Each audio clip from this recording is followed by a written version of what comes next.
Hello everyone, myself Kishore and I am from India, and today I am going to explain little bit self introduction about me.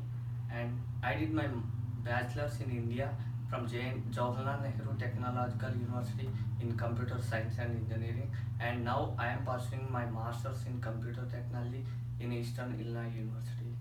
And from childhood I am interested in learning new technologies.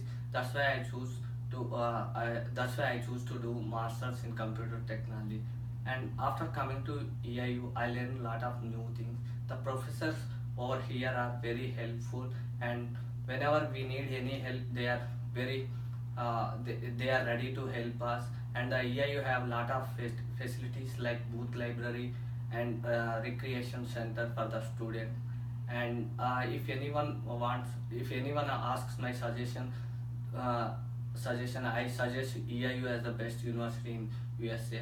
Thank you everyone.